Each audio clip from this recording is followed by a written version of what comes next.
Ada satu hal yang membedakan kita dengan praktek di lapangan. Kita sering sekali terjebak. Saya kira Martin Luther King Jr. Memberikan sebuah ilustrasi yang cukup baik ketika dia memberi contoh tentang orang Samaria yang baik hati. Apa yang dilakukan oleh orang Samaria itu yang dinamakan charity, kita katakan bantuan sosial. Ketika dia menolong ada orang yang digebukin dan dirampok sepanjang jalan raya Jericho sampai ke Yerusalem. Tapi apa itu keadilan? Itu yang dikatakan dari Martin Luther King Jr. tadi, dia tafsirkan. Ketika kita menjamin sepanjang jalan raya Jericho sampai Yerusalem tidak ada seorang pun yang digebukin dan dirampok, itulah keadilan. Makanya sila kelima Pancasila kita itu ada keadilan sosial. Tapi terus terang, hari ini gereja terjebak hanya melakukan bantuan-bantuan sosial saja. Jadi semacam pemadam kebakaran, kalau ada bencana, kasih sembako, kasih apa. Tapi kita tidak pernah memperjuangkan bagaimana rakyat mendapatkan sebuah penghasilan untuk memenuhi kehidupan dia yang layak. Bagaimana rakyat bisa mendapatkan perumahan. Bagaimana rakyat bisa mendapatkan keadilan dalam segala hal. Bagaimana gereja bisa berperanan bahwa tidak ada pejabat yang korupsi. Misalnya kita ambil contoh yang paling sederhana. Kalau ada seorang pejabat meresmikan sebuah gereja, walaupun dia seorang koruptor, kita luar biasa kita kejar dia. Seolah-olah seperti raja yang datang.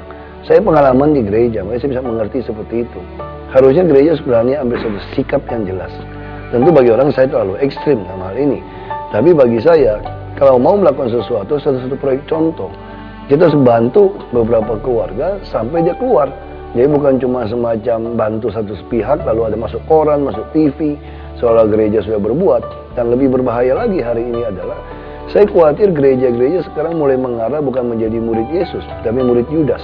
Kenapa saya katakan seperti itu? Kalau kita tanya, Yudas Iskariot itu cinta Yesus atau tidak? Semua akan setuju, maka dia cinta. Ada yang mengatakan tidak cinta, saya katakan dia salah kalau menafsirkan Yudas tidak cinta Yesus. Buktinya, kalau ditanya lagi, Yudas memilih uang, 30 keping uang perak atau Yesus? Kalau disuruh pilih, Yesus mengatakan saya pilih dua-duanya. Nah, inilah masalah gereja. Tapi ketika dipaksakan pilih salah satu, Yudas dengan tegas memilih Yesus dan dia buang uang 30 keping itu. Nah, ini hari yang paling berbahaya bagi gereja adalah ketika kita hanya melakukan bantuan sosial dan dalam diri kita juga, kita seperti murid Yudas. Kita ingin uang dan kita juga ingin Yesus. Ada kalanya kita dipaksa harus memilih salah satunya. Karena untuk kebenaran, karena untuk keadilan. Tapi kita takut untuk lakukan itu. Nah, tentu itu yang kita harapkan, kita mulai dari Jakarta Baru.